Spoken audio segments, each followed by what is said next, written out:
ഇന്ന് ഈ രോഗം ക്യാൻസർ എന്ന പേരിൽ ക്രാബ് കാർന്ന് തിന്നുന്നതെന്നാണ് അതിനർത്ഥം. എന്റെ പ്രിയപ്പെട്ട സഹോദരങ്ങളെ, ഇതിനെ അറബിയിൽ പറയുന്നത് ആക്കിലത്ത് എന്നാണ്. ഈ രോഗത്തിന്റെ പേര് ആക്കിലത്ത്, കാർന്ന് തിന്നുന്നത്. ഈ രോഗം പിടിപെട്ടു ആർക്കാ? മഹാനായ ഉർവത്ത് ബിൻ സുബൈർ റളിയല്ലാഹു അൻഹുവിന്റെ കാലിലാണ് രോഗം പിടിപെട്ടത്.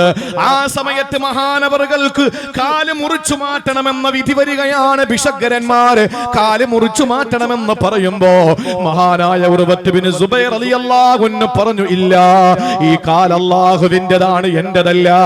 ആ സമയത്ത് ഡോക്ടർമാര് പറഞ്ഞു, നിങ്ങളുടെ ശരീരത്തിന്റെ മുഴുവൻ ഭാഗങ്ങളിലും ഇത് വ്യാപിക്കും, ഇതിങ്ങനെ സ്പ്രെഡാവും. ആ സമയത്ത് നിങ്ങൾ ജീവൻ തന്നെ അപകടത്തിലാണ്. അല്ലാഹുവേ, ഒരു ദിവസം കൂടി ജീവിച്ചിരുന്നാൽ അത്രയും എനിക്ക് സുബ്ഹാനല്ലാഹ് ചെല്ലാമല്ലോ. അതുകൊണ്ട് പെർമിഷൻ കൊടുക്കുന്നു, എന്റെ കാല് മുറിച്ചോ. ആ സമയത്ത് അന്നത്തെ ഓപ്പറേഷന്റെ രീതി എങ്ങനെയെന്നറിയോ? ഇന്നാണ് അനസ്തേഷ്യ ഉള്ളത്. പ്രിയപ്പെട്ടവരെ, അന്ന് അനസ്തേഷ്യ കണ്ടുപിടിച്ചിട്ടില്ല. എങ്ങനെയാ ചെയ്യുന്നതെന്നറിയോ? ഇന്ന് അനസ്തേഷ്യ കണ്ടുപിടിച്ചിട്ട് പോലും ഫലസ്തീന്റെ പൊന്നുമക്കളെ, ആ പ്രിയപ്പെട്ട പൊന്നുമക്കൾ വെടിയുണ്ടയേറ്റിട്ട് പിടയുന്ന ശരീരം അൽ-ഷിഫ ഹോസ്പിറ്റലിന്റെ മുമ്പിലേക്ക് കൊണ്ടുവെക്കുമ്പോ, ഗസയിലെ ഹോസ്പിറ്റലിൽ കൊണ്ടുവെക്കുമ്പോൾ അനസ്തേഷ്യ കൊടുക്കാൻ മരുന്നില്ല, കറണ്ടില്ല, വെള്ളമില്ല, വായുവില്ല, ഒന്നുമില്ലാത്ത സങ്കടകരമായ അവസ്ഥയില് പച്ച ശരീരത്തിലാണ് സർജറി നടത്തിക്കൊണ്ടിരിക്കുന്നത്. പ്രിയപ്പെട്ടവരെ, മഹാനായ ഉർവത്ത് ബിൻ സുബൈർ റളിയല്ലാഹു അൻഹുവിന്റെ കാല് മുറിച്ചു മാറ്റുന്നതിന് മുമ്പ് ഡോക്ടർമാര് പറഞ്ഞു, ഞങ്ങൾ ഇവിടെയുള്ള ചികിത്സാ രീതി കള്ള് കുടിക്കാൻ കൊടുക്കും. കള്ള് കുടിക്കുമ്പോൾ മദം വരും, കള്ള് കുടിക്കുമ്പോ ബോധം നഷ്ടപ്പെടും, അപ്പോഴും കാല് മുറിച്ചു മാറ്റും. അന്നത്തെ അനസ്തേഷ്യ അങ്ങനെയാണ്. കിതാബുകളിലെ കാണാ, ഉർവത്ത് ബിൻ സുബൈർ റളിയല്ലാഹു അൻഹു പറഞ്ഞു, എന്റെ റസൂൽ നിഷിദ്ധമാക്കിയ കള്ള് കുടിച്ചുകൊണ്ട് എനിക്കൊരു ചികിത്സ വേണ്ട.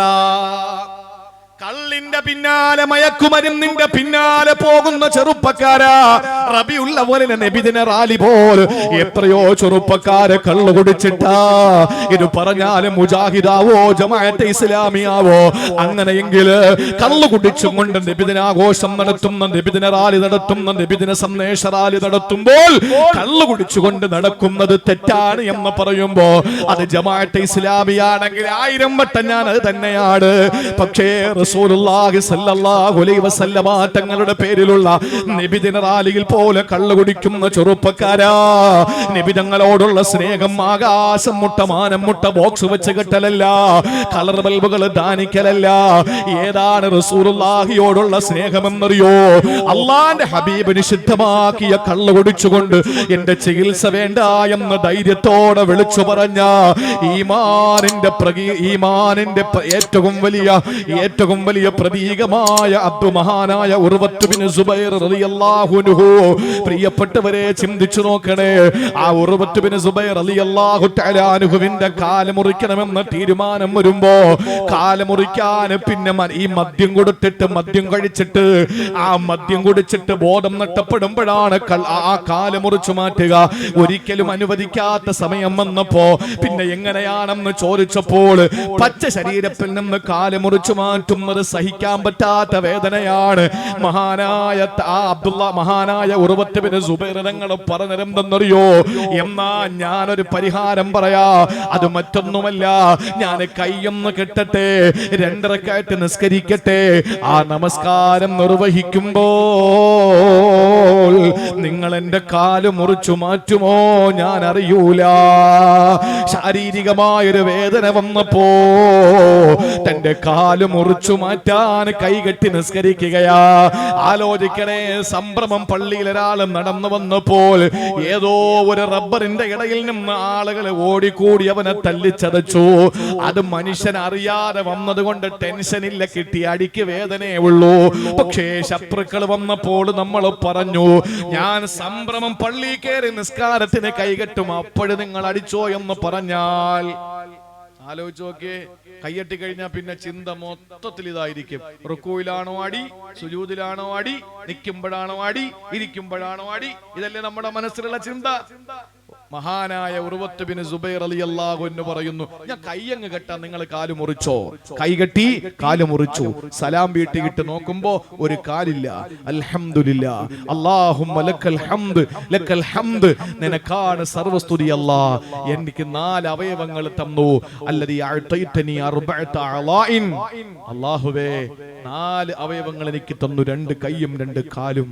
അതിൽ 1 മാത്രം നീ തിരിച്ചെടുത്തിട്ട് 3 എനിക്ക് തന്നല്ലോ. അൽഹംദുലില്ലാ. എന്തൊരു മനുഷ്യനാ! ഇവരൊക്കെ മലക്കാണോ മനുഷ്യരാണോ?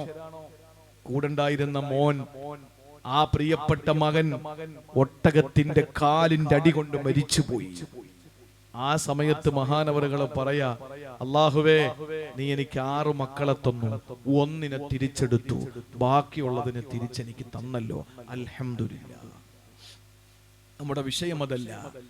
മാനസികമായൊരു ദുഃഖം വരുമ്പോ, ശാരീരികമായൊരു ദുഃഖം വരുമ്പോൾ നമ്മുടെ മുന്നിൽ പരിഹാര മാർഗം 2 റക്അത്ത് നിസ്കാരമാണ്. എല്ലാ സങ്കടങ്ങളും മഞ്ഞുരുകും പോലെ പോകും. അതിന് നമ്മൾ ആ നിലയിൽ നമ്മുടെ മനസ്സിനെ പാകപ്പെടുത്തിയെടുക്കണം. വല്ലാഹി നേടാത്തതൊന്നും ഉണ്ടാവൂല സഹോദരങ്ങളെ. അങ്ങനത്തെ ഒരു നിസ്കാരം പോലും പറയപ്പെടുന്നുണ്ട്, രാത്രി നിസ്കരിക്കേണ്ട ഒരു നിസ്കാരം. ആ രാത്രിയിലൊരു പ്രത്യേക നിസ്കാരമുണ്ട്. അതിപ്പോ പറയേണ്ട ആവശ്യമില്ല, അങ്ങനെയുള്ള ആവശ്യക്കാരും ആവൂല, അതുകൊണ്ട് ഞാൻ പറയുന്നുമില്ല. അതുകൊണ്ട് എന്റെ പ്രിയപ്പെട്ട സഹോദരങ്ങളെ, ഖുബൈബ് ബിൻ അദിയിൽ അൻസാരി റളിയല്ലാഹു തആല അൻഹുവിനെ തൂക്കിലേറ്റാൻ നേരത്ത് എന്തെങ്കിലും അന്ത്യാഭിലാഷമുണ്ടോ എന്ന് ചോദിച്ചപ്പോ തന്റെ പ്രവാചകന്റെ മുമ്പിൽ നിന്ന് അടർത്തിക്കൊണ്ടുവന്ന് ചതിയിലൂടെ പിടിച്ചുകൊണ്ടുവന്ന് ഇവിടെ മക്കയുടെ ബൗണ്ടറിക്ക് വെളിയിൽ മസ്ജിദ് ആയിഷ നിലനിൽക്കുന്ന തൻഈം എന്ന് പറയുന്ന പ്രദേശമുണ്ടല്ലോ, ഇന്നും എത്രയോ ആളുകൾ അവിടെ ചെന്നിട്ടാണ് ഇഹ്റാം കെട്ടി ഉംറ ചെയ്യുന്നത്.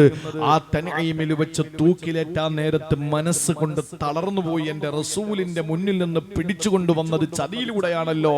ആ ഒരു വേദന മാറ്റാൻ മഹാനായ ഖുബൈബ് ബിൻ അദിയിൽ അൻസാരി റളിയല്ലാഹു അൻഹു ആവശ്യപ്പെട്ടത്, എനിക്ക് 2 റക്അത്ത് നിസ്കരിക്കണമെന്നാണ്. എനിക്ക് 2 റക്അത്ത് നിസ്കരിക്കണം. പെട്ടെന്ന് സലാം വീട്ടി എന്ന ചരിത്രത്തിൽ കാണാം. പെട്ടെന്ന് അങ്ങ് സലാം വീട്ടി. എന്താ സലാം വീട്ടാൻ കാരണമെന്ന് അവർ ചോദിച്ചില്ല. എഴുന്നേറ്റ് നെഞ്ചു വിരിച്ചിട്ട് ചങ്കൂട്ടത്തോടെ നട്ടെല്ല് നിവർത്തിയിട്ട് പറഞ്ഞു, വലിയ സൂറത്തോതിയിട്ട് നിസ്കരിക്കണമെന്ന് മോഹം ഉണ്ടായിരുന്നു, പക്ഷെ ഞാൻ ചെയ്യാത്തത്. ഞാൻ ഇങ്ങനെ സലാം വീട്ടാതെ നീട്ടി ഓതിക്കൊണ്ടിരിക്കുമ്പോ നിങ്ങൾ കരുതും ഇവന് മരിക്കാൻ പേടിയെന്ന്. അങ്ങനെ പേടിയില്ലടാ, അത് നിങ്ങൾക്ക് തെളിയിച്ചു തരാൻ വേണ്ടിയിട്ടാണ് ഞാൻ പെട്ടെന്ന് സലാം വീട്ടിയത്. നിങ്ങൾ ആലോചിച്ച് നോക്കിയേ പ്രിയപ്പെട്ട സഹോദരങ്ങളെ, മരിക്കാൻ മുസ്ലിമിന് പേടിയുണ്ടോ? ഇന്നും പെടഞ്ഞു വീടുന്ന പാവപ്പെട്ട ഫലസ്തീനിലെ 40 കിലോമീറ്ററിന്റെ ചുറ്റളവിൽ 22 ലക്ഷം ആളുകൾ താമസിക്കുന്ന ഒരു തുരുത്ത്, പാത്രത്തിൽ കറി കോരി ഒഴിച്ചിട്ട് കറിയും ചോറും എല്ലാം കൂടി വടിച്ച് ഒരു സ്ഥലത്തേക്ക് കൊണ്ടുവയ്ക്കുന്നത് പോലെ 40 കിലോമീറ്ററിന്റെ തുരുത്തായി മാറിയിട്ട് 22 ലക്ഷത്തോളം ആളുകൾ താമസിക്കുമ്പോൾ വൈദ്യുതിയില്ല, വൈദ്യുതി വിച്ഛേദിച്ചിരിക്കുന്ന ഇസ്രായേലിന്റെ ജൂത പരിശകൾ. പ്രിയപ്പെട്ട സഹോദരങ്ങളെ, ചിന്തിച്ചു നോക്ക്. അനുഭവക്കുറിപ്പ്, മിനിങ്ങാന്ന് വന്ന അനുഭവക്കുറിപ്പ് എന്താ? അവര് താമസിക്കുന്ന വീട്ടിനകത്ത് 5 പേര് ബാത്റൂമിൽ കയറിയാൽ 6ാമത് കയറി ഉപയോഗിക്കുന്ന ആൾക്ക് മാത്രമേ ഫ്ലഷ് അടിക്കാൻ അനുവാദമുള്ളൂ. ആര്? ഇസ്രായേൽ കൊടുക്കുന്ന അനുവാദം അല്ല. വീട്ടിലൊരു തീരുമാനം എടുത്തിരിക്കാൻ. എന്താ കാര്യം? കുടിക്കാൻ വെള്ളമില്ല. ഉള്ള വെള്ളം ഇങ്ങനെ മലമൂത്ര വിസർജനം ചെയ്തിട്ട് ശൗചം ചെയ്യാൻ നിന്നാൽ കുടിക്കാൻ വെള്ളമില്ലാതെ മരിച്ചു പോകും. കുടിവെള്ളം മുടക്കിയിരിക്കുന്നു ഇസ്രായേൽ എന്ന് പറയുന്ന ജാരസ് രാഷ്ട്രം, ജൂതരാഷ്ട്രം, ഇരുളിന്റെ സന്ധതികൾ. നിങ്ങൾ ആലോചിച്ച് നോക്കിയേ. ആ സമയത്ത് 5 പേര് ബാത്റൂമിൽ പോയിട്ട് 6ാമത് കയറുന്ന ആള് മാത്രമേ ഫ്ലഷ് അടിക്കാൻ പാടുള്ളൂ. ബാക്കി ഉണങ്ങിയ തുണിയിട്ടിരിക്കുക അവർക്ക് ഉപയോഗിക്കാൻ വേണ്ടിയിട്ട്. ആ രംഗം ഇൻക്യുബേറ്ററിൽ കഴിയുന്ന പാവപ്പെട്ട പൊന്നുമക്കൾ വിദ്യുത് ശക്തിയുടെ പ്രവാഹമില്ലാതെ, കറണ്ട് ഇല്ലാത്തതിന്റെ പേരിൽ ആശുപത്രികളിൽ മരിച്ചുകൊണ്ടിരിക്കുന്നു. 1/2 ലക്ഷമാണ് സഹോദരിമാർ, ഗർഭിണികൾ. 50,000-ഓളം വരുന്ന ഗസയിലെ ഗർഭിണികളായ സഹോദരിമാര് മരണത്തിന്റെയും ജീവിതത്തിന്റെയും ഇടയിൽ നൂൽപാലത്തിലാണ്.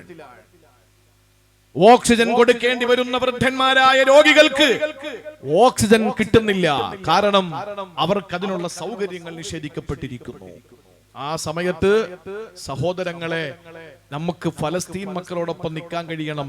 ഞാൻ എൻ്റെ പ്രസംഗത്തിന്റെ ഏറ്റവും പ്രധാനമായിട്ടുള്ള ഭാഗങ്ങളിലേക്ക് വരുന്നതിന് മുമ്പ് ഞാൻ പറയുകയാണ്, ഫലസ്തീനിലെ പ്രിയപ്പെട്ട മക്കളോടുള്ള നമ്മുടെ ബന്ധം അത് വലിയ ബന്ധമാണ്. നമ്മുടെ ആദ്യത്തെ കിബിലയ 16 മാസക്കാലം, 17 മാസം, 16-17 മാസം നമ്മൾ തിരിഞ്ഞ്, നമ്മുടെ പൂർവികർ തിരിഞ്ഞ് നിസ്കരിച്ചത് മസ്ജിദുൽ അഖ്സയിലേക്കാ. ലോകത്ത് ആദ്യമായി പണി കഴിപ്പിക്കപ്പെട്ടത് കഅബ, രണ്ടാമത് പണി കഴിപ്പിക്കപ്പെട്ടത് മസ്ജിദുൽ അഖ്സയ. ഇത് രണ്ടിന്റെയും ഇടയിൽ 40 വർഷത്തെ വ്യത്യാസം ഉണ്ടായിരുന്നു എന്നാണ് ഹദീസുകളിൽ കാണാൻ കഴിയുന്നത്. ഒരു പള്ളിയിലേക്ക്, ഏതെങ്കിലും ഒരു ഇടത്തിലേക്ക് കെട്ടുകെട്ടിയിട്ട് പ്രതിഫലം ആഗ്രഹിച്ചുകൊണ്ട് യാത്ര ചെയ്യാൻ അനുവാദമുള്ളത് 3 പള്ളികളിലേക്കാ. എല്ലാ പള്ളിയിലും നിസ്കരിക്കുന്ന ഒരുപോലെയൊന്നും അല്ല, അങ്ങനെ ആരും കരുതണ്ട. സംഭ്രമം പള്ളിയിൽ 50 പേരുണ്ടെങ്കിൽ അപ്പുറത്തെ പള്ളിയിൽ 60 പേരുണ്ടെങ്കിൽ 60 പേരുള്ള പള്ളിയിലാണ് കൂടുതൽ കൂലി കിട്ടുക. തലയെണ്ണം കൂടുതലുള്ള പള്ളിയിൽ, ആള് കൂടുതലുള്ള പള്ളിയിൽ പ്രതിഫലം കൂടുതലാ. ജമാഅത്ത് നടക്കുന്ന പള്ളിയിൽ, നിസ്കാര പള്ളി എന്ന തൈക്കാപ്പള്ളിയൊക്കെ പ്രതിഫലം കൂടുതലാ. പക്ഷേ എല്ലാം ആളുകൾ ഒരുപോലെയാണെങ്കിൽ സംഭ്രമം പള്ളിയുടെ അതേ പ്രതിഫലം തന്നെയാണ് ഏർവാടി പള്ളിക്ക് ഉള്ളത്. ഏർവാടി പള്ളിയുടെ അതേ പ്രതിഫലം തന്നെയാണ് അജ്മീർ പള്ളിക്ക് ഉള്ളത്. പിന്നെ അജ്മീർ കാണണമെങ്കിൽ പിന്നെ അത് സംഭ്രമത്തൊന്നാ കാണാൻ പറ്റില്ല, അജ്മീരിൽ പോയാലേ കാണാൻ പറ്റുള്ളൂ. അങ്ങനെ പോകുന്നതിന് വിരോധമൊന്നുമില്ല, നിരോധനമൊന്നുമില്ല. പക്ഷേ ആ പള്ളിയിൽ നിസ്കരിക്കുന്നതിന് പ്രത്യേക പുണ്യമുണ്ടെന്ന് കരുതിയിട്ട് പോകാൻ അള്ളാന്റെ റസൂൽ കൽപ്പിച്ചിട്ടുള്ളത് 3 പള്ളികളാ. ലാ തുശദ്ദു റിഹാലു ഇല്ലാ ഇലാ സലാസത്തി മസാജിദ. 3 പള്ളികളിലേക്കല്ലാതെ കെട്ടുകെട്ടി പോകാൻ പാടില്ല. മസ്ജിദി ഹാദാ, മസ്ജിദുൻ നബവിയിൽ ഇരുന്നു കൊണ്ട് ഹബീബായ നബി തങ്ങൾ പറയുന്നു, 1 ഈ പള്ളിയാണ്, 2 മസ്ജിദുൽ ഹറാം പരിശുദ്ധമായ മക്കയിലെ പള്ളിയാണ്, മസ്ജിദുൽ അഖ്സ ഫലസ്തീനിലെ ഖുദ്സ് പള്ളിയാണ്. ആ പള്ളിയോട് നമുക്കുള്ള ആത്മബന്ധം എന്താ? ഇതിനപ്പുറം ഇനി എന്തെങ്കിലും പറയണോ? ഈ കഴിഞ്ഞ ഏതാനും ഒരാഴ്ചക്ക് മുമ്പാണെന്ന് തോന്നുന്നു ഈ അടി തിരിച്ചടി ഹമാസിന്റെ ആളുകൾ തിരിച്ചടിക്കാൻ അങ്ങോട്ട് ഒരുങ്ങിയപ്പോ ഇത്രയും നാള് ഇതൊന്നും തിരിച്ചടിക്കാതെ ഇരുന്ന ഒരു സമൂഹം ഉണ്ടായിരുന്നു. അടിയും തൊഴിയും ഒക്കെ കിട്ടിക്കിട്ട് കഷ്ടപ്പെട്ട് ജീവിച്ച് പെടഞ്ഞു വീണ് രക്തസാക്ഷിയായ ഒരു സമൂഹം ഉണ്ടായിരുന്നു. അവര് തിരിച്ചടിക്കാൻ തുടങ്ങിയപ്പോഴാണ് പല കോണുകളിൽ നിന്ന് ഹമാസ് തീവ്രവാദികൾ എന്ന് പറയുന്നത്. ചോദിക്കട്ടെ, സംഭ്രമത്തെ നിങ്ങളുടെ ഭാര്യ കുഞ്ഞിന് സ്തനപാനം നടത്തുമ്പോൾ ഒരാൾ ഓടി വന്നിട്ട് ആ സ്തനത്തിൽ പിടിച്ചിട്ട് പറയുന്നു ഇവന് പാല് കൊടുക്കാൻ പാടില്ല എന്ന്. ഒരു പുരുഷനാണെങ്കിൽ നിങ്ങൾ എന്താ ചെയ്യാ? അവന്റെ കൈ അടിച്ചൊടിക്കലല്ലേ ചെയ്യുക? ഇതേ ഹമാസ് ചെയ്യുന്നുള്ളൂ. ഉമ്മയ്ക്ക് സുഖമില്ല, വാപ്പാക്ക് സുഖമില്ല, ആംബുലൻസിന് വിളിച്ചു.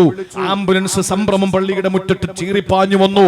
അതിനകത്ത് പ്രിയപ്പെട്ട വാപ്പയെ കെടുത്ത് കിടത്തി കൊണ്ടുപോകാൻ വേണ്ടി പുതുക്കോടെത്തുമ്പോൾ, അല്ലെങ്കിൽ തൊട്ടപ്പുറത്ത് തൊളിക്കുഴിയിലെത്തുമ്പോൾ ഒരു സംഘം പടഞ്ഞിട്ട് പറയുന്നു വാപ്പയെ ആശുപത്രി കൊണ്ടുപോകാൻ സമ്മതിക്കൂല.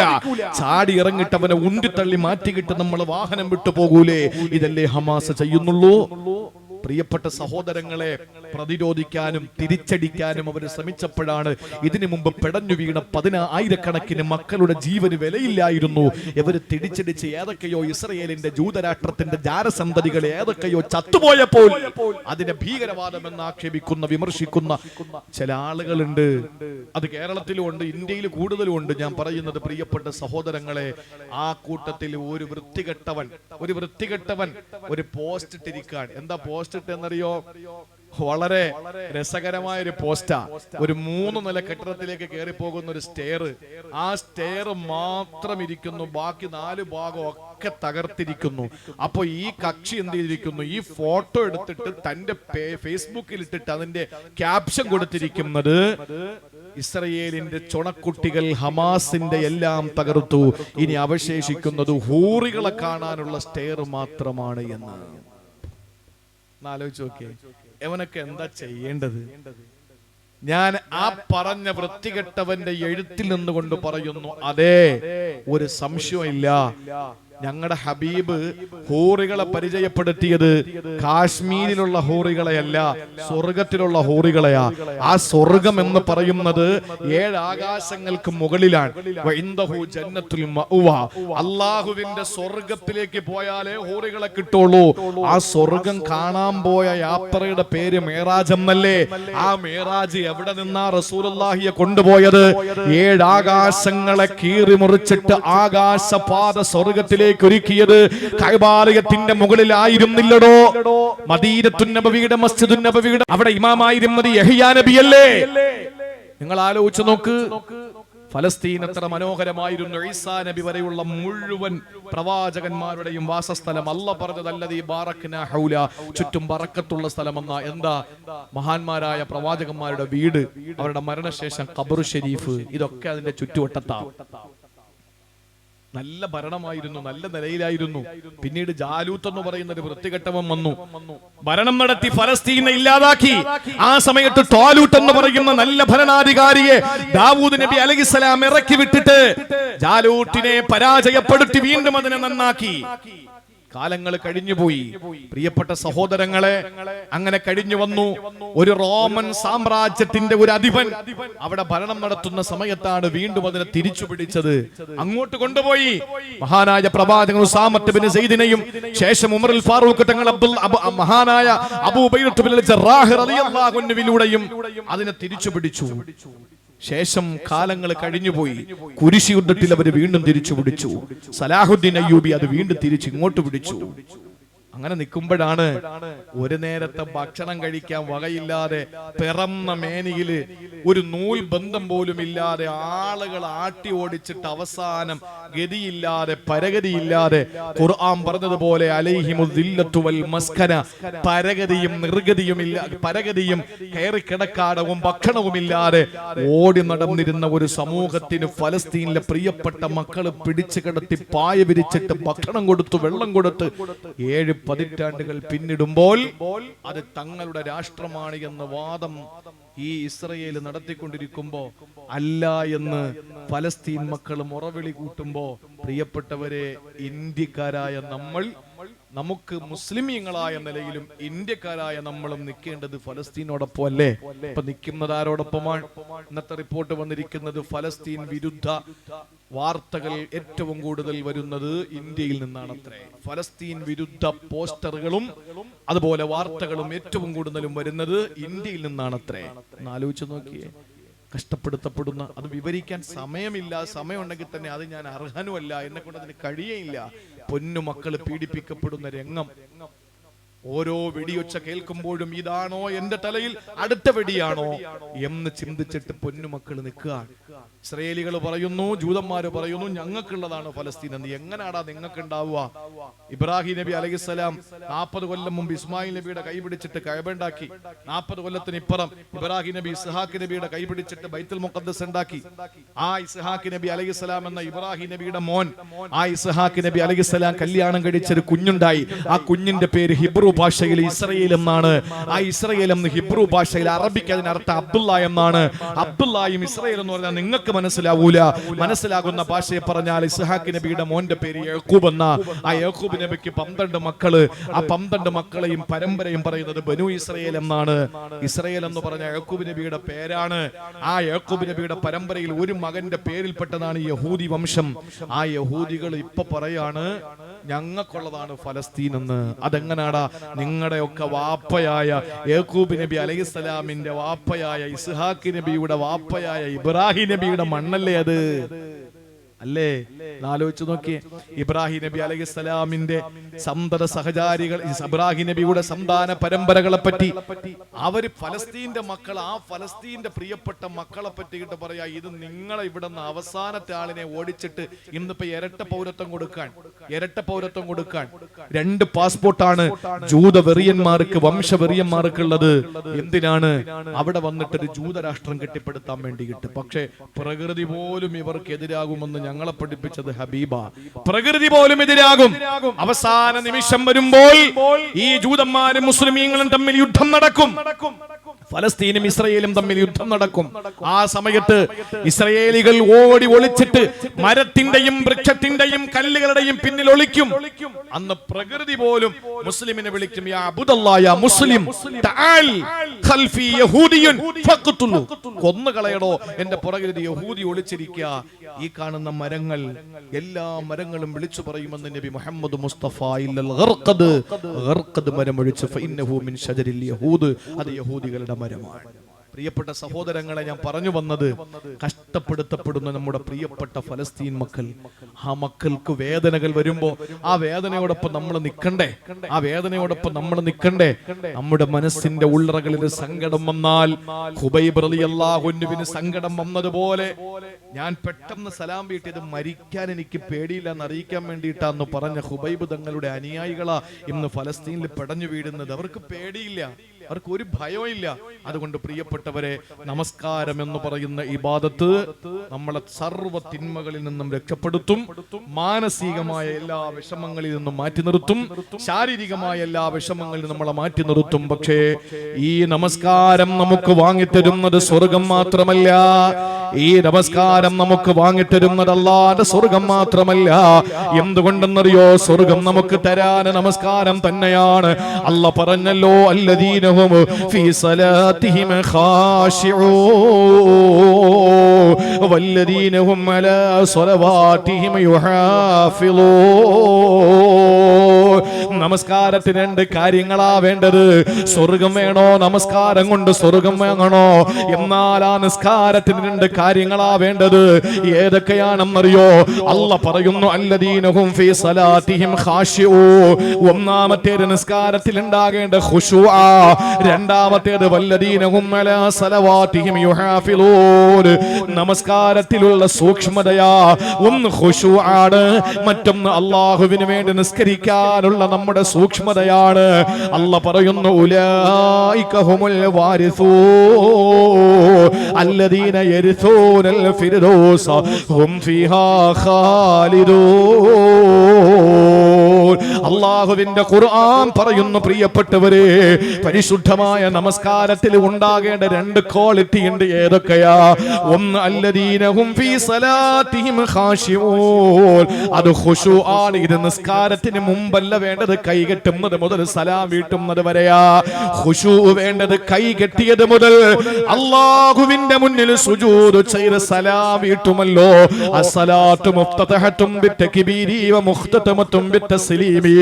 നമസ്കാരം എന്ന് പറയുന്നത് സലാം കൊണ്ട് അവസാനിക്കുകയും തക്ബീർ കൊണ്ട് തുടങ്ങുകയും ചെയ്യുന്നതാണല്ലോ.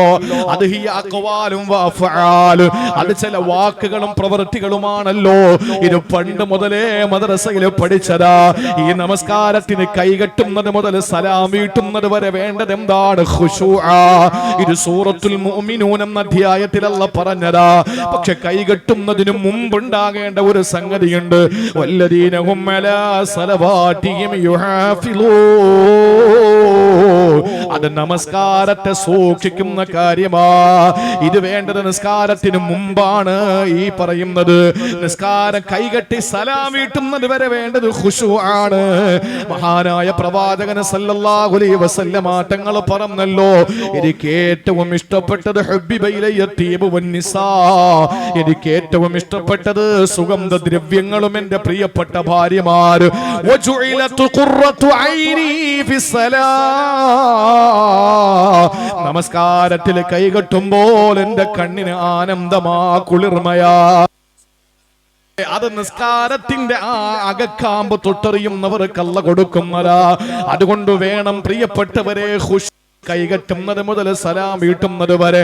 പിന്നെ സൂക്ഷ്മത എന്ന് പറയുന്നത് നിസ്കാരത്തിന് മുമ്പാണ്. ഇത് രണ്ടും ഉണ്ടെങ്കിലേ നിസ്കാരം കൊണ്ട് സ്വർഗം കിട്ടൂ. ഒന്ന്, നിസ്കാരത്തിന് മുമ്പ് മുഹാഫലത്ത്, അതേതാ? കൃത്യമായ സമയം പാലിക്കുക, ബാങ്ക് ഉണ്ടാകുമെന്നൊരു ബോധം ഉണ്ടാവുക. ഇതൊക്കെയാണ് ആദ്യം വേണ്ടത്. കൈകെട്ടി കഴിഞ്ഞാൽ സലാം വീട്ടുന്നത് വരെ വേണ്ടത് ഖുശൂആൻ, ഖാശിഊൻ. അള്ളാഹുവിന് വേണ്ടി ഭക്തിയുള്ളവരാകണം. ഇങ്ങനത്തെ നിസ്കാരക്കാർക്ക് സ്വർഗം കിട്ടും. പക്ഷെ അത് നമ്മൾ ഒത്തിരി കേട്ടതാ. അതുകൊണ്ട് തന്നെ അത് വിശദീകരിക്കേണ്ട കാര്യമില്ല. ഒട്ടും ഞാൻ പ്രസംഗം ഇനി വിശദീകരിക്കുന്നില്ല. നിസ്കാരം കൊണ്ട് നമുക്ക് നരകവും കിട്ടും. അതും കൂടെ പറഞ്ഞിട്ട് ഞാൻ തൽക്കാലം എന്റെ ഇക്കൊല്ലത്തെ പ്രസംഗം ഇൻഷാ അല്ലാഹ് ഞാൻ അവസാനിപ്പിച്ചോളാം. അള്ളാഹു നമ്മളെ ബോധമുള്ള നിസ്കാരക്കാരാക്കി മാറ്റട്ടെ. നിസ്കാരം കൊണ്ട് സ്വർഗം കിട്ടും. അങ്ങനെയാണെങ്കിൽ നിസ്കാരത്തിന്റെ സമയം സൂക്ഷിക്കണം, ആ നിസ്കാരം കൃത്യമായി നിർവഹിക്കണം. ഒപ്പം കൈകെട്ടുന്നത് മുതൽ സലാം വീട്ടുന്നത് വരെ ഖുശൂ ഉണ്ടാകണം. ഈ രണ്ട് കാര്യങ്ങൾ സൂറത്തുൽ മുഅ്മിനീൻ അല്ലാഹു പറഞ്ഞതാ. അങ്ങനെയുള്ള നിസ്കാരക്കാർക്ക് എന്തായാലും സ്വർഗം തന്നെയാ. പക്ഷേ ഈ നമസ്കാരം കൊണ്ട് നരകം കിട്ടുന്നത് ആർക്കെന്നറിയോ? അല്ലാഹു പറയുകയാ, ഫവൈലുൽ ലിൽ മുസല്ലീൻ. നമസ്കരിക്കുന്നവർക്കാണ് വൈലെന്ന നരകം, നിസ്കാരമുള്ളവർക്കാണ് സർവനാശം. അവരുടെ നിസ്കാരത്തിന് രണ്ട് പ്രത്യേകതയുണ്ട്. എന്താണെന്നറിയോ? അതിൽ ഒന്നാമത്തേത് അല്ലദീനഹും അൻ സലാത്തിഹിം സാഹൂൻ. ഒന്നാമത്തേത് അശ്രദ്ധയാണ്, നമസ്കാരത്തിലുള്ള അശ്രദ്ധയാണ്, മറതിയാണ്. പ്രിയപ്പെട്ടവരെ, നമസ്കാരം എന്ന് പറയുന്നതിനെ മറന്നുപോകൽ, അതിനെ അശ്രദ്ധമായി അവഗണിക്കുക എന്ന് പറയുന്നത് അല്ലാഹു പറയുന്നു ആ നമസ്കാരം കൊണ്ടവന് ശിക്ഷ തന്നെയാ. അൽ മുനാഫിഖൂന അല്ലദീന യുസല്ലൂന ഫിൽ അലാനിയതി വലാ യുസല്ലൂന ഫിസ്സിരി. നമ്മളിൽ പലരും അങ്ങനെയല്ലേ? ആള് നിൽക്കുമ്പോ നീണ്ട നിസ്കാരം, ആരുമില്ലയോ കോഴി കൊത്തുന്നത് പോലുള്ള നിസ്കാരം. ഇത് മുനാഫിക്കിന്റെ നിസ്കാരമാണ്. ഈ നിസ്കാരക്കാരൻ അല്ലാഹു കൊടുക്കുന്ന സ്വർഗമല്ല, നരകമാണ്. നരകമാണ്. സഹോദരങ്ങളെ, അല്ലാഹു നിശ്ചയിച്ചൊരു സമയമുണ്ട്. ആ സമയത്താണ് നിസ്കരിക്കേണ്ടത്. ആ നമസ്കാരം ശറഇല് അല്ലാഹു വെച്ച സമയമുണ്ട്. ശരീഅത്ത് നടപ്പിലാക്കിയൊരു സമയമുണ്ട്. ആ സമയത്ത് നീ നിസ്കരിക്കണം. അതല്ലാതെ പ്രിയപ്പെട്ടവരെ, തോന്നുമ്പോഴല്ല നിസ്കരിക്കേണ്ടത്. അതാണ് നമസ്കാരത്തിന്റെ അശ്രദ്ധയെന്ന് പറയുന്നത്. ഇനി ഒരെണ്ണം കൂടി അല്ല പറഞ്ഞു, നിസ്കാരക്കാരൻ തന്നെയാണ്. പക്ഷേ അവന്റെ നിസ്കാരം കൊണ്ട് അവൻ ഉദ്ദേശിക്കുന്നത് അല്ലദീനഹും കെട്ടാൻ പോകുന്ന പെണ്ണിന്റെ വാപ്പ പള്ളിക്കകത്ത് നിൽക്കുകയാ. വാപ്പ മാമയല്ലേ, അമ്മോശനല്ലേ, അമ്മായി അപ്പനല്ലേ, ഞാൻ വലിയ നിസ്കാരക്കാരനാണെന്ന് അറിഞ്ഞോട്ടെ. അതുകൊണ്ട് നിസ്കാരത്തിന്റെ റുക്കോകളെ നീട്ടുന്ന ചെറുപ്പക്കാരാ. ആരോ വന്നപ്പോ നിസ്കാരത്തിലെ ഭക്തി നീട്ടി കാണിക്കുന്നവരെ അവരാളുകളെ കാണിക്കുന്ന പ്രകടനപരതക്കാരാ. അങ്ങനെയുള്ള നിസ്കാരക്കാർക്കും അല്ല സർവനാശം കൊടുക്കുകയാ.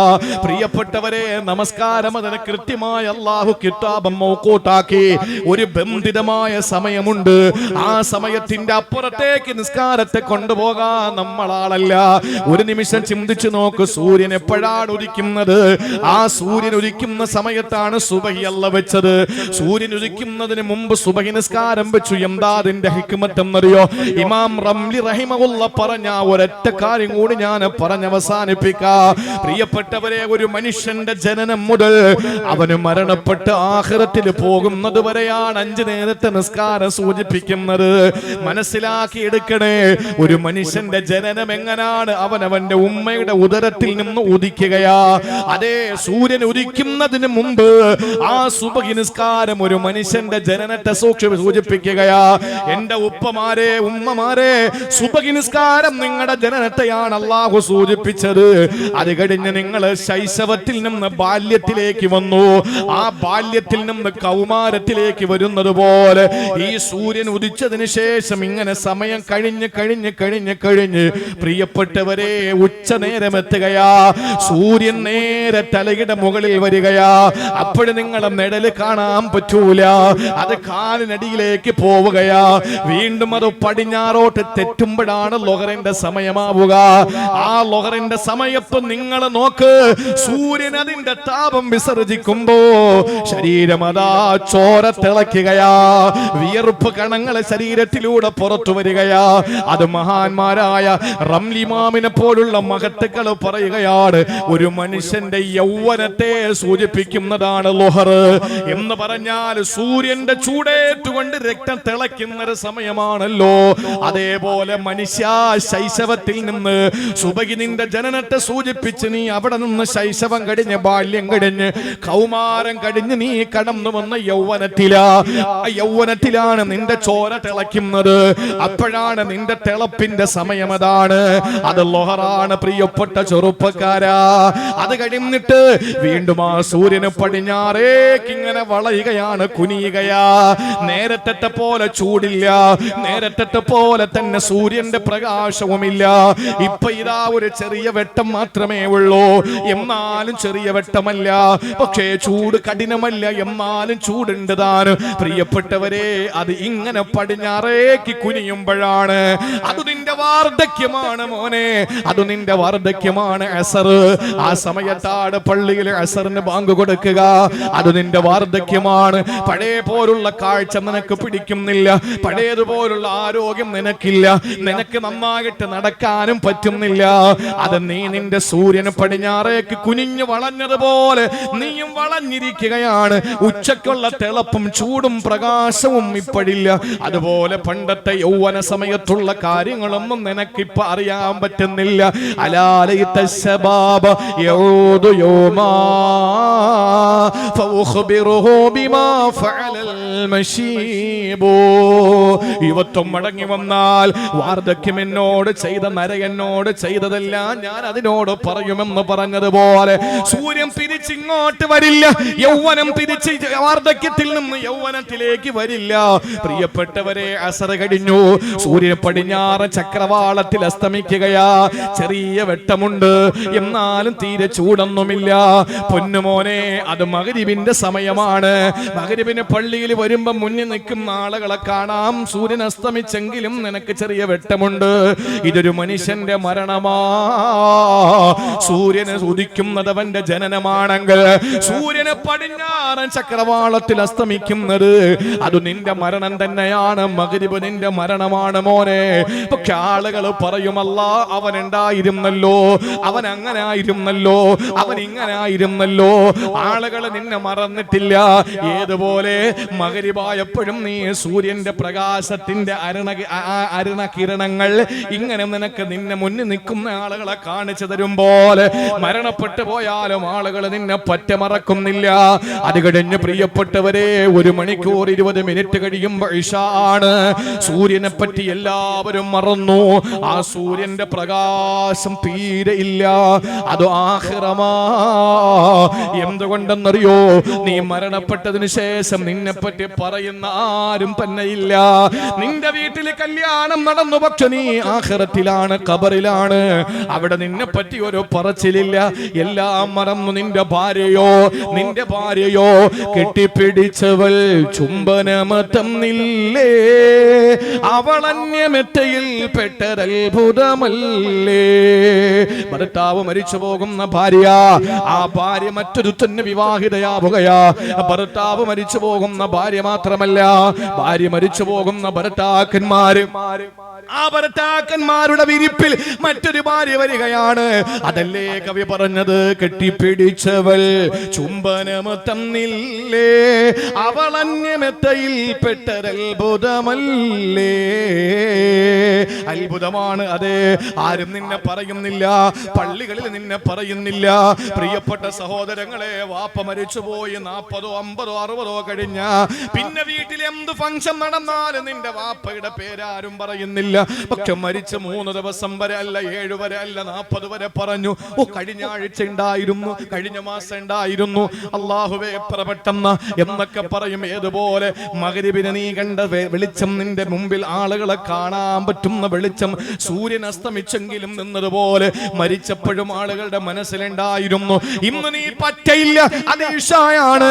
ആ ഇശാ എന്ന് പറയുന്ന സമയത്ത് പ്രിയപ്പെട്ടവരെ, നിന്റെ ആഖിറത്തെ സൂചിപ്പിക്കുകയാ. ഇതെന്റെ വാക്കല്ല, ഇമാം റംലിയുടെ വാക്കാണ് റഹിമഹുല്ലാഹ്. അതുകൊണ്ട് പ്രിയപ്പെട്ടവരെ, 5 നേരത്തെ നിസ്കാരം ഒരു മനുഷ്യന്റെ ജനനം മുതൽ മരണം വരെയല്ല, ജനനം മുതൽ ആഖിറം വരെയുള്ള കാര്യമാണ്. A to Z ആണ്. അവന്റെ ബർത്ത് മുതൽ ഡെത്ത് വരെയാണ്. അടുത്ത ആഖിറമെന്ന മറ്റൊരു ലോകത്തെ കൂടിയാണ് സൂചിപ്പിക്കുന്നത്. അതുകൊണ്ട് മാനസിക വ്യഥകളിൽ നിന്ന്, ശാരീരിക രോഗങ്ങളിൽ നിന്ന്, അതുപോലെ തന്നെ മാനസികവും ശാരീരികവുമായ രോഗങ്ങൾക്കപ്പുറത്ത് ഒരു മനുഷ്യന്റെ എല്ലാ തിന്മകളിൽ നിന്ന് രക്ഷപ്പെടാൻ അല്ലാഹു മുന്നിൽ വെച്ച ഇബാദത്ത് നിസ്കാരമാണ്. ഒപ്പം സഹോദരങ്ങളെ, നിസ്കാരത്തിന്റെ ഭയഭക്തി മുറുകെ പിടിച്ചുകൊണ്ട് ആ നമസ്കാരത്തിനെ സൂക്ഷിച്ചുകൊണ്ട് നിസ്കരിക്കാൻ അല്ലാഹു എനിക്കും നിങ്ങൾക്കും തൗഫീഖ് തരട്ടെ. ഇല്ലെങ്കിൽ ആളുകളെ കാണിക്കാൻ വേണ്ടി ചെയ്യുന്നത്, സമയം മാറ്റിയിട്ട് ചെയ്യുന്നതെല്ലാം നമുക്ക് തരുന്ന നരകത്തിന്റെ സമ്മാനമാണ്. അല്ലാഹു ഈ സദസ്സിന്റെ ബറക്കത്ത് കൊണ്ട് കാത്തുരക്ഷിക്കട്ടെ. അല്ലാഹു നമ്മളെ കാത്തുരക്ഷിക്കട്ടെ ഇൻഷാ അല്ലാഹ്. ഇനി എന്റെ പ്രിയപ്പെട്ട സഹോദരങ്ങളെ, കവറ് നിങ്ങൾക്ക് തരും. ഇൻഷാ അല്ലാഹ് നാളെ അള്ളാഹു മഴ മാറ്റി തരട്ടെ. നമ്മുടെ ഈ സദസ്സ് ഈ മുറ്റം മുഴുവനും ആളാകട്ടെ. കാരണം വളരെ പ്രതീക്ഷയോടുകൂടി ബഹുമാനപ്പെട്ട ഉസ്താദ്, ഇതിന്റെ ഭാരവാഹികൾ വലിയ ഒരു ഉത്തരവാദിത്വത്തോടുകൂടി തന്നെ വളരെ ഭംഗിയായി അൽഹംദുലില്ലാഹ് ഇതിന്റെ പ്രവർത്തനങ്ങളൊക്കെ അവര് നടത്താൻ വേണ്ടി ഉദ്ദേശിച്ച് ഇമാമിങ്ങളുടെ ആ ക്വാർട്ടേഴ്സിന്റെ ലൈബ്രറി കെട്ടിടത്തിന്റെയും ഉദ്ഘാടനം നാളെ 7 മണിക്ക് നടക്കണം. അതുപോലെ മജ്ലിസുൻ നൂർ നമ്മുടെ ഹിഫ്ള് കുട്ടികൾ, അവർ ഈ നാട്ടുകാരായ കുട്ടികളാണ്. അപ്പൊ ആ കുട്ടികൾ അൽഹംദുലില്ലാഹ് മനോഹരമായി ബദരീങ്ങളെ പറ്റിയിട്ട് പാടുമ്പോ അത് നമുക്ക് കേട്ട് ഈ സദസ്സിലെ ബദരീങ്ങൾ നമ്മളാക്കി മാറ്റിയത് ബദരീങ്ങളാണല്ലോ. അപ്പൊ അതൊക്കെ നാളെ നടക്കേണ്ടതുണ്ട്. അള്ളാഹു നമ്മുടെ ഈ പ്രതികൂല കാലാവസ്ഥ മാറ്റി അള്ളാഹു റഹ്മത്തിന്റെ മഴത്തുള്ളികളെ ചുറ്റുവട്ടത്താക്കിയിട്ട് അള്ളാഹു നമ്മളെ നാളെ പരിപാടി വൻ വിജയത്തിലാക്കി തരട്ടെ ഇൻഷാ അല്ലാഹ്. ബിസ്മില്ലാഹിർ റഹ്മാനിർ റഹീം. എല്ലാവരും തുടക്ക ദിവസമാണ്, അതിന്റെ തണുപ്പും അന്തരീക്ഷത്തിന്റെ തണുപ്പും ഒന്നും ഒരിക്കലും ബക്കറ്റിൽ തണുപ്പുണ്ടാവാൻ പാടില്ല. അതുകൊണ്ട് കാര്യമായ നിലയിൽ ഇടുക. അള്ളാഹു ജാരിയായ സ്വതക്കൽ ഉൾപ്പെടുത്തി അനുഗ്രഹിക്കുമാറാവട്ടെ. അതിനുശേഷം ഇൻഷാ അല്ലാഹ് ഈ ഓരോ കവർ നിങ്ങൾക്ക് തരും. ആ കവറിൽ നിങ്ങൾ നല്ലൊരു ഹദിയ നാളെ കരുതി വന്ന് അതിൽ നിങ്ങൾക്ക് ആഗ്രഹം എന്താണോ അത് എഴുതി ഇൻഷാ അല്ലാഹ് ഇവിടെ സംഘാടകരെ ഏൽപ്പിക്കണം. നമുക്ക് ഇൻഷാ അല്ലാഹ് നാളെ ബഹുമാനപ്പെട്ട ഉസ്താദ് അവറുകളും ഉസ്താദ് ബാഖവിയും ഒക്കെ ഇവിടെ സംബന്ധിക്കുന്നുണ്ട്. അപ്പൊ അതുകൊണ്ട് തന്നെ ഇൻഷാ അല്ലാഹ് ഈ പരിപാടിയുടെ നാളത്തെ ആ ദിവസത്തിൽ ദുആയും സമാപനവും ഒക്കെയാണ്. എല്ലാ സഹോദരങ്ങളും ഈ പരിപാടിക്ക് വേണ്ടിയിട്ടുള്ള ആ സാമ്പത്തിക സ്വരൂപണത്തിൽ നിങ്ങൾ എല്ലാവരും പങ്കാളികളാകണം.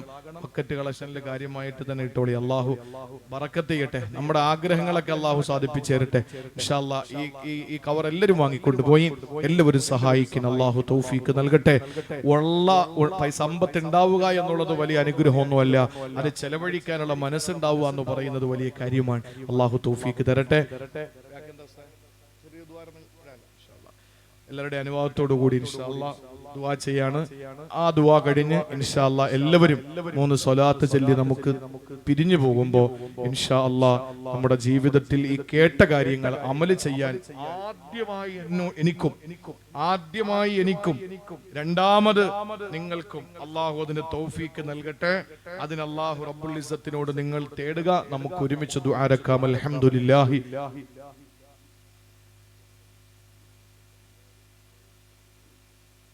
5000 രൂപ ഷഫീഖ് കോങ്കലിൽ സഹോദരൻ മരണപ്പെട്ടു പോയ പിതാവിനും സഹോദരിക്കും വേണ്ടി ദുആരക്കാൻ 5000 രൂപ സംഭാവന നൽകിയിട്ടുണ്ട്.